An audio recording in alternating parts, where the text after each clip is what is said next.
और वोल्टेज नापने के लिए वोल्ट मीटर के रूप में पैरेलल में ही लगा दिया गया है वोल्ट। यही प्रोसीजर होगा कि हम वोल्टेज को इंक्रीज करेंगे। अभी जो एक्स्ट्रा करंट आ रही है वो जेनर डायोड से निकल जा रही है, लेकिन ब्रेकडाउन हो चुका है क्योंकि अच्छी खासी करंट आ चुकी है रिवर्स बायस में। आज हम लोग प्रैक्टिकल कर रहे हैं जेनर डायोड का। Zener diode as a line voltage regulator. हमें पता है कि जेनर डायोड हमारा वोल्टेज रेगुलेटर की तरह काम करता है, और यहाँ पे हम लाइन वोल्टेज रेगुलेटर अगर हम इसे बोल रहे हैं तो लाइन वोल्टेज रेगुलेटर में ये इनपुट लाइन वोल्टेज जो है अगर वो चेंज हो रहा है तो वो उसको कैसे रेगुलेट करके एक फिक्स आउटपुट हमें देता है, इस चीज़ का प्रैक्टिकल करेंगे। इसी प्रैक्टिकल के सेकंड पार्ट में हम लोड रेजिस्टेंस रेगुलेटर मीन्स अगर हमारा आउटपुट लोड चेंज होता है उस समय जेनर डायोड कैसे वोल्टेज को रेगुलेट करता है और एक फिक्स वोल्टेज देता है, इस चीज़ का भी प्रैक्टिकल इसके सेकंड पार्ट में हम करेंगे। तो फर्स्ट हम लाइन रेगुलेशन देख रहे हैं कि जेनर डायोड कैसे लाइन रेगुलेटर की तरह काम करता है। तो इसमें हमें सप्लाई चाहिए, वेरिएबल सप्लाई, क्योंकि हमें लाइन वोल्टेज को चेंज करके दिखाना है। तो हमने वेरिएबल सप्लाई के लिए अपना ये IC regulated variable power supply लिया है। इससे हम वेरी करेंगे 0 से लेकर 30 वोल्ट तक। और इसके अलावा हमें सर्किट, ये हमारी सर्किट है, इस सर्किट में हम देख रहे हैं कि एक लाइन के साथ साथ सप्लाई के साथ साथ एक सप्लाई रेजिस्टेंस चाहिए होगा, जो कि 1 किलो ओम का हमने यूज किया है। 1 किलो ओम का रेजिस्टेंस देखिए, ये सर्किट में 1 किलो ओम का रेजिस्टेंस यूज किया गया। हम कलर कोडिंग के थ्रू इसे समझ सकते हैं, ये 1 किलो ओम का रेजिस्टेंस है। इसके साथ साथ जो है जेनर डायोड हमने लिया है यहाँ पे 7.5 वोल्ट का, और इसको रिवर्स बायस में लगाया है, क्योंकि अगर हमें रेगुलेटर की तरह यूज़ करना है तो इसे ब्रेकडाउन मोड में वर्क कराना होगा। तो 7.5 वोल्ट ब्रेकडाउन वोल्टेज वाला एक जेनर डायोड हमने लिया है और इसे रिवर्स बायस में लगाया है। नेगेटिव टर्मिनल इस तरफ है, पॉजिटिव टर्मिनल इस तरफ है, और उसके पैरेलल में हमारा लोड है जिसको हमें एक फिक्स सप्लाई देनी है RL। तो ये RL जो है हमने 1 किलो ओम का लिया है, और ये 1 किलो ओम का जो RL लिया है वो हमने अपने डिकेड रेजिस्टेंस बॉक्स से लिया है। डिकेड रेजिस्टेंस बॉक्स में क्या होता है कि हम किसी भी वैल्यू का 10 के मल्टीपल में 10, 20, 30, 50 इस तरीके से 10 मेगा ओम तक का कोई भी रेजिस्टेंस चूज कर सकते हैं, क्योंकि हमें आगे प्रैक्टिकल लाइन लोड रेजिस्टेंस को भी वेरी करके दिखाना है। इसलिए हमने वेरिएबल रेजिस्टेंस के रूप में हम इसको यूज कर सकते हैं डिकेड रेजिस्टेंस बॉक्स को। इसलिए हमने डिकेड रेजिस्टेंस बॉक्स यूज किया एक फिक्स रेजिस्टेंस लेने के बजाय। यहाँ से हमने 1 किलो ओम का रेजिस्टेंस लिया। देखिए 1 किलो ओम का मल्टीप्लायर है यहाँ पे, और हमने इसको 1 पे रखा है। देखिए ये नोब को 1 पे रखा है, ये 1 पे, तो इसलिए ये 1 किलो ओम के रूप में काम कर रहा है। और ये 1 किलो ओम हमें इन रेड और ब्लैक वायर से निकल रहा है। तो ये 1 किलो ओम सर्किट में हमारे लग गया है पैरेलल में। तो RL हमारा 1 किलो ओम है, डिकेड रेजिस्टेंस बॉक्स के थ्रू लिया गया है। अब इसके बाद क्या करना है हमें इस प्रैक्टिकल में कि एक वोल्ट मीटर लगाया है हमने। ये देखिए वोल्ट मीटर लगाया है, किसके पैरेलल में, डायोड के पैरेलल में या लोड रेजिस्टेंस के पैरेलल में। ये तीनों चीज़ें पैरेलल में ही है। तो जो मेजर क्या करेगा, लोड रेजिस्टेंस के वोल्टेज को, VRL को मेजर करेगा, VZ को मेजर करेगा। ये हमने यहाँ पे जो है वोल्ट मीटर लगा रखा है। देखिए वोल्ट मीटर जिसमें कुछ रीडिंग आ रही है इनपुट के अनुसार, और साथ में डायोड की करंट को भी हम IZ को भी मेजर कर रहे हैं। तो IZ को अगर हम मेजर करेंगे, अमीटर लगाएंगे, तो अमीटर कहाँ लगेगा, सीरीज में लगेगा। तो डायोड की करंट को हमें मेजर करना, तो इसलिए हमने डायोड के सीरीज पाथ में अमीटर लगाया है। तो ये हमने इसी सर्किट के अनुसार अमीटर लगाया है। अमीटर मोड में देखिए मल्टीमीटर को अमीटर मोड में रखा है, सेट किया है 220 मिली एम्पियर पे सेट किया है। ये अमीटर के वायर हैं, और ये रेड प्रोब लगी हुई है डायोड के सीरीज में, और सर्किट को ब्रेक किया गया है यहाँ पे। डायोड के पास में अमीटर को सीरीज में लिया गया है, और वोल्टेज नापने के लिए वोल्ट मीटर के रूप में पैरेलल में ही लगा दिया गया है वोल्ट मीटर को। तो ये वोल्ट मीटर है, ये वोल्टेज मेजर करके देगा। ये अमीटर है हमारा, ये अमीटर करंट मेजर करके देगा। ये डायोड के अंदर की करंट को मेजर करेगा। ये डायोड के अक्रॉस जो वोल्टेज होगा उसको मेजर करेगा। मतलब VZ और IZ को हम मेजर कर रहे हैं, और यही VZ हमारा B आउटपुट भी है, क्योंकि पैरेलल आउटपुट टर्मिनल के पैरेलल में लगा हुआ है। तो अब ये हमारी फाइनल सर्किट है जिसमें 1 किलो ओम का सोर्स रेजिस्टेंस और 1 किलो ओम का लोड रेजिस्टेंस दोनों लगा हुआ है बराबर वैल्यू का, जिससे कि क्या होगा कि जो भी हम सप्लाई देंगे वो बराबर वोल्टेज चेंज हो जाएगा, मतलब बढ़ जाएगा एक दूसरे में। अब जब सप्लाई बहुत ज़्यादा हो जाएगी तो उस समय जो है ये जब ब्रेकडाउन हो जाएगा डायोड का, तो हमें एक fix regulated supply means 7.5 volt ही कांस्टेंट आउटपुट में मिलेगा। तो शुरू में हम इसमें ऑपरेशन हम कैसे प्रैक्टिकल को करेंगे, परफॉर्म करेंगे, इसकी प्रोसीजर क्या होगा कि सबसे पहले हम इनपुट वोल्टेज को इंक्रीज करेंगे। तो जब इनपुट वोल्टेज को इंक्रीज करेंगे तो IS भी इंक्रीज होगा।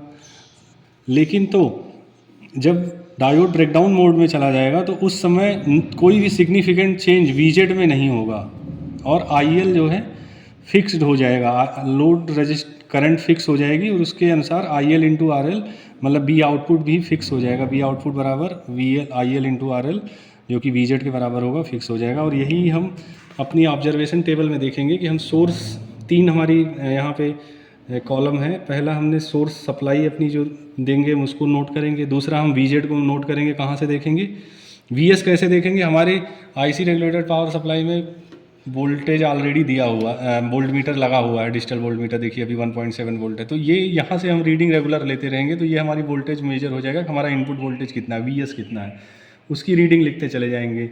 दूसरा टेबल हमारा बनेगा, दूसरा कॉलम जो है VZ मेजर करना है। VZ हमारा इस वोल्ट मीटर के थ्रू मेजर हो जाएगा जो वोल्ट मीटर लगा हुआ है पैरेलल में डायोड के।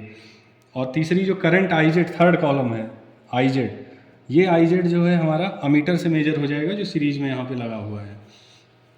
तो हम धीरे धीरे अब यही प्रोसीजर होगा कि हम वोल्टेज को इंक्रीज करेंगे। अभी देखिए वोल्टेज कितना है, 4 वोल्ट हमने इनपुट दिया। अगर हमने इनपुट सब, चलिए और कम वोल्टेज से शुरू करते हैं। हमने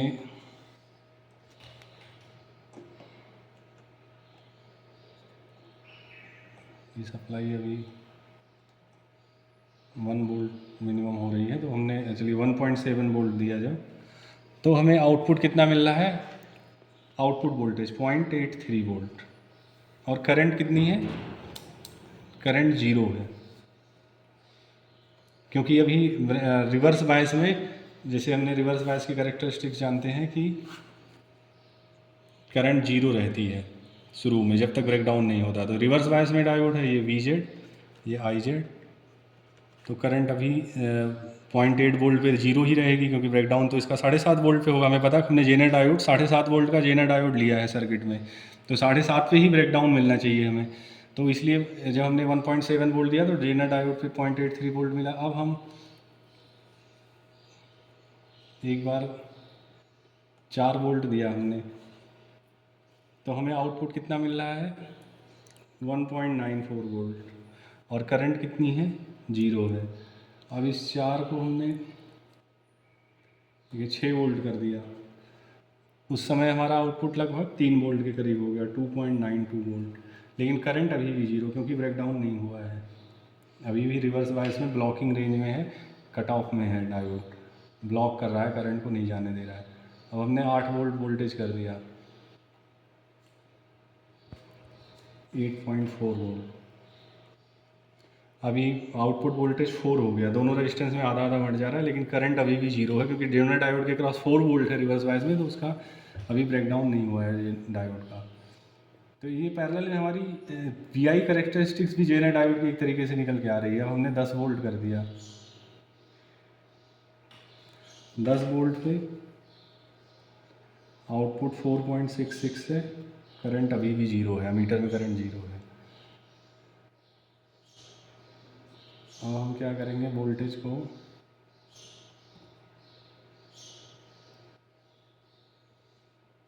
दस के बाद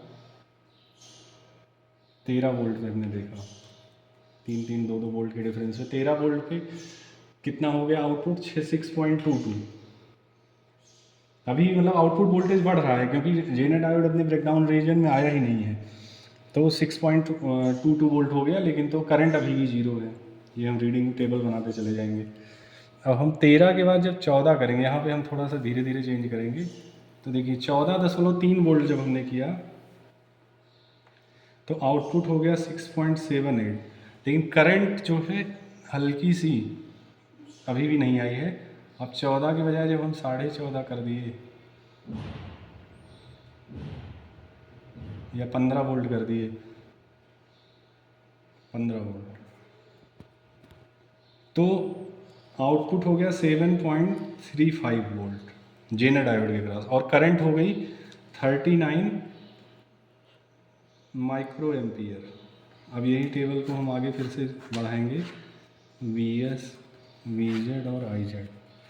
तो मतलब अब हमें करंट इंक्रीज होती मिल रही है, करंट देखिए इंक्रीज होने लगी, मतलब इस समय ब्रेकडाउन के एज पे है diode, 7.4 volt, current 150 micro ampere, 132 micro ampere, 130, तो हम इसको रीडिंग अभी हमने 39 माइक्रो एम्पियर ले लिया। अब हम इसी को अगर 16 वोल्ट कर दिए तो आउटपुट कितना हो गया 7.72, और करंट जो है हो गई 9.99 मिली एम्पियर। तो जब हमारा इनपुट 16.2 है तो आउटपुट हो गया 7.40 और आई जेड हो गया 0.9 मिली एम्पियर। अब ये ब्रेकडाउन हो चुका है क्योंकि अच्छी खासी करंट आ चुकी है रिवर्स बायस में, तो हम मान सकते हैं कि हमारे डायोड का ब्रेकडाउन हो गया है। अब करंट नहीं इंक्रीज होगा, वोल्टेज नहीं इंक्रीज होगा इस डायोड के क्रॉस। यहाँ पे रेगुलेशन अब स्टार्ट हो रहा है कि डायोड रेगुलेशन स्टार्ट कर दिया। देखिए अभी हमने वोल्टेज कितना कर दिया 17 वोल्ट, लेकिन आउटपुट में अब कोई चेंज नहीं आया। आउटपुट कितना है, 17 वोल्ट पे आउटपुट कितना है 7.5, और करंट कितनी है 1.5 मिली एम्पियर। अब हमने इनपुट कर दिया 20 वोल्ट, 20 वोल्ट, लेकिन फिर भी आउटपुट कितना है 7.4, और करंट कितनी होगी 3.6। मीन्स जो एक्स्ट्रा करंट आ रही है वो जेनर डायोड से निकल जा रही है, लेकिन मेरे लोड को एक कांस्टेंट करंट जा रही है, इसलिए लोड के क्रॉस एक कांस्टेंट वोल्टेज 7.4 का बना हुआ है। अब मैं 20 को अगर देखिए हमने 22 वोल्ट कर दिया, अभी इनपुट को 22 वोल्ट कर दिया, 20 की बजाय 22 कर दिया, लेकिन आउटपुट कितना है अभी भी 7.4 ही है, और करंट 6 मिली एम्पियर के करीब हो गई। अब अगर हम इसी वोल्टेज को थोड़ा सा और बढ़ाते हैं,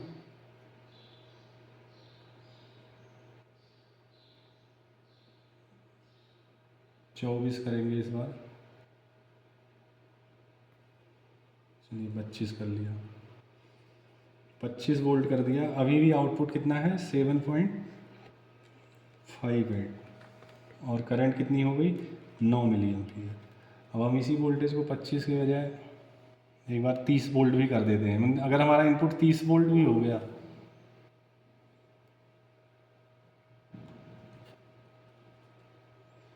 ये देखिए 30 वोल्ट, 29.5 वोल्ट या 30 वोल्ट हम पे आउटपुट कितना है 7.68 है, और करंट कितनी हो गई 12 मिली एम्पियर हो गई। तो एक बार इस टेबल को ध्यान से देखते हैं अगर हम, तो पहले करंट जीरो थी जब तक डायोड ऑन नहीं हुआ था, यहाँ तक देखिए करंट जीरो थी और वीजेड लगातार बढ़ रहा था, आउटपुट वोल्टेज जो है वो बढ़ रहा था, इनपुट के बढ़ने पे आउटपुट भी बढ़ रहा था। लेकिन जब आउटपुट 7.4 वोल्ट हो गया, 7.5 वोल्ट हो गया, फिर हम वोल्टेज को 16, 17, 20, 22, 25, 30 कर दिए, लेकिन आउटपुट 7.4, 7.5, 7.4, 7.4, 7.58, 7.68 मीन्स आउटपुट रेगुलेट हो गया, 7.5 से ज़्यादा नहीं हो रहा है, 7.5 के अराउंड ही है। अब हो क्या रहा है, आई जेड बढ़ती चली जा रही है। क्यों? क्योंकि जो भी आई एस में एक्स्ट्रा करंट आ रही है, जब हम सप्लाई बढ़ा रहे हैं तो आई एस करंट बढ़ रही है, वो आई एस करंट में से फिक्स आई एल में, लोड में तो फिक्स करंट जा रही है, जो एक्स्ट्रा करंट आई एस की है वो आई जेड में बढ़ती चली जा रही है। इसलिए I L into R L लगातार कांस्टेंट रह रहा है, और हमारा आउटपुट वोल्टेज जो है जेनर डायोड के क्रॉस वो कांस्टेंट 7.5 वोल्ट बना हुआ है। भले हमारा इनपुट वोल्टेज 30 वोल्ट तक चला गया, लेकिन आउटपुट 7.68 रहा। तो ये अगर हम इस Vs और Vz कॉलम नंबर 1 और कॉलम नंबर 2 के बीच में ग्राफ खींचेंगे तो जो है हमें शुरू में मिलेगा क्या कि 7 वोल्ट तक तो वोल्टेज इनपुट जैसे जैसे हम बढ़ा रहे हैं आउटपुट भी बढ़ता जा रहा था, और 7 वोल्ट होने के बाद आउटपुट कांस्टेंट हो गया, ये 7.5 वोल्ट पे आउटपुट कांस्टेंट हो गया। तो ये पहले तो इनपुट वर्सेज आउटपुट में, इनपुट के बढ़ने पे आउटपुट बढ़ रहा था, लेकिन जब जेनर डायोड रिवर्स बायस में आया, ब्रेकडाउन रीजन में गया, उस समय हमारा वोल्टेज रेगुलेट हो गया, आउटपुट वोल्टेज कांस्टेंट हो गया। भले हमारा इनपुट 16 या 30 वोल्ट तक हमने बढ़ा दिया, लेकिन हमारा आउटपुट कितना रहा, आउटपुट 7.5 वोल्ट ही रहा। तो ये है रेगुलेशन वाला रीजन इसका, कि यहाँ पे आउटपुट वोल्टेज रेगुलेट हो रहा है। तो इस तरीके से जेनर डायोड लाइन वोल्टेज को रेगुलेट करता है। अगर लाइन वोल्टेज एक सर्टेन वैल्यू से अगर अब ये 7.5 वोल्ट पे ही क्यों इसने रेगुलेट किया आउटपुट को, क्योंकि 7.5 वोल्ट जेनर डायोड जो हमने इसमें लगाया है, जो उसका डेटा शीट है वो 7.5 वोल्ट की है, तो इसलिए 7.5 वोल्ट पे इसका ब्रेकडाउन हुआ, 7.5 वोल्ट पे ये रिवर्स बायस में ब्रेकडाउन रीजन में गया और इसने वोल्टेज को अपने अक्रॉस फिक्स कर लिया। तो इस तरीके से जेनर डायोड का use as a voltage regulator use होता है, शंट रेगुलेटर की तरह यूज होता है, मीटर प्रोटेक्शन सर्किट में भी लगता है। हमारे घर में जो मीटर के लगे होते हैं उसमें पैरेलल में शंट प्रोटेक्टर के रूप में लगा रहता है कि अगर सप्लाई किसी भी रीजन से ज़्यादा हो जाए तो हमारा मीटर ना बर्न आउट हो, क्योंकि ये वो जो है रेगुलेट कर देता है सप्लाई को, फिक्स सप्लाई हमें प्रोवाइड कराता है। तो ये हमने एप्लीकेशन भी कहीं भी हम इलेक्ट्रॉनिक्स में भी हमें कहीं भी जैसे सपोज करिए जैसे इसी की बात करें 7.5 वोल्ट की सप्लाई चाहिए तो हम 7.5 वोल्ट का जेनर डायोड लगा देंगे, सप्लाई 20 हो 25 हो 30 हो हमें फिक्स 7.5 वोल्ट मिलेगा। और ये आज का प्रैक्टिकल है लाइन रेगुलेटर की तरह। अगर इसी प्रैक्टिकल में अगर हम 2 नंबर और 3 नंबर के ग्राफ को खींच दें, 2 नंबर और 3 नंबर के ऑब्जर्वेशन टेबल को के बीच में एक ग्राफ खींचें तो ये ग्राफ हमारा बनेगा। तो अगर हम इस ऑब्जर्वेशन टेबल के 2 नंबर और 3 नंबर कॉलम को देखें, जो जिसमें हमने नोट क्या किया है VZ और IZ को, तो अगर हम VZ और IZ को देखें तो 0.83 वोल्ट पे जीरो करंट थी, 1.94 पे जीरो करंट थी, 2.92 पे भी जीरो करंट थी, मतलब करंट इंक्रीज नहीं हो रही है। कब तक? 6.78 वोल्ट तक। जो अगली रीडिंग हमारी आई 7.35, उसमें करंट 39 माइक्रो एम्पियर हो गई, और उसी के बाद आगे 7.4 पे 10.9 मिली एम्पियर हो गई, 7.5 पे 1.5 मिली एम्पियर हो गई, फिर 7.4 पे 3.6 है, 7.4 पे 6 मिली एम्पियर है, 7.58 पे 9 मिली एम्पियर, 7.68 पे 12 मिली एम्पियर। तो मीन्स अगर हम इस थ्रू नंबर और 3 नंबर के बीच में ग्राफ खींचें, VZ और IZ के बीच में ग्राफ खींचें, तो हमें क्या मिलता है कि 0 से लेके 7 वोल्ट तक तो करंट जीरो रहती है। क्योंकि जीरो क्यों है? करंट होगी, लीकेज करंट के बराबर करंट होगी, जो माइनॉरिटी कैरियर्स के नाते करंट होगी वो नैनो एम्पियर में होगी, वो हमारे अमीटर में रीड नहीं हो पाई, क्योंकि हमारी अमीटर माइक्रो एम्पियर के रेंज में ही उसकी जो है रिजोल्यूशन है। लेकिन जब हमारा वोल्टेज 7.3 वोल्ट हुआ रिवर्स बायस में, तो करंट हमें फर्स्ट टाइम मिली 39 माइक्रो एम्पियर। फिर थोड़ा सा और जब हमने बढ़ाया तो 7.4 पे वो 1 मिली एम्पियर हो गई, उससे थोड़ा और बढ़ाया तो 2 मिली एम्पियर। तो मतलब उस समय ब्रेकडाउन हुआ 7.5 वोल्ट के करीब, तो ब्रेकडाउन हुआ तो तेज़ी से करंट देखिए इंक्रीज हुई। तो ये reverse bias reverse VI characteristics of Zener diode भी इसी प्रैक्टिकल में कवर हो गया, जिसमें हमें VZ और IZ के बीच में ग्राफ कैसा मिला, जो कि हम थ्योरी में भी पढ़ते हैं कि पहले जो है सिर्फ लीकेज करंट होती है, और जब ब्रेकडाउन होता है तो तेज़ी से करंट जो है, जब जेनर ब्रेकडाउन होता है डायोड का या एवलांच ब्रेकडाउन भी हुआ होगा, तो जो भी ब्रेकडाउन हुआ होगा उस ब्रेकडाउन के अनुसार तेज़ी से करंट रिवर्स बायस में इंक्रीज हुई। तो ये रीजन जो ब्रेकडाउन रीजन होता है जेनर डायोड का, ये रीजन जहाँ पे वोल्टेज 7.3 से 7.4 के बीच में ही चेंज हुआ, लेकिन तो डेल्टा भी बहुत कम है, लेकिन IZ बहुत ज़्यादा है। IZ कितनी इंक्रीज हो गई? 0 एम्पियर से लेके 12 मिली एम्पियर तक इंक्रीज हो गई इस टेबल में अगर हम देखें तो। ये ब्रेकडाउन रीजन में ही जेनर डायोड रेगुलेटर की तरह काम किया। और एक practical VI characteristics reverse bias में जेनर डायोड का खिंच गया, दूसरा प्रैक्टिकल हमारा लाइन रेगुलेटर वाला खिंच गया कि इनपुट के इंक्रीज करने पे पहले तो आउटपुट कॉन्स्टेंटली बढ़ रहा है, देखिए कॉन्स्टेंटली बढ़ रहा है, लेकिन जब ब्रेकडाउन रीजन में चला गया जेनर डायोड रिवर्स बायस में, तब आउटपुट वोल्टेज 7.5 वोल्ट पे फिक्स हो गया। करंट हमारी कितनी भी इनपुट सप्लाई हमारी कितनी भी बढ़ती चली गई 30 वोल्ट तक, लेकिन आउटपुट वोल्टेज 7.5 पे कांस्टेंट हो गया। तो ये हमारा टोटल प्रैक्टिकल है, जो हमने थ्योरी में जेनर डायोड को पढ़ा है, उसका ब्रेकडाउन कैसे होता है, उसकी VI कैरेक्टरिस्टिक्स क्या होती है, लाइन रेगुलेशन में कैसे यूज करते हैं, ये सारी चीज़ें हमने आज इस प्रैक्टिकल में कवर करी।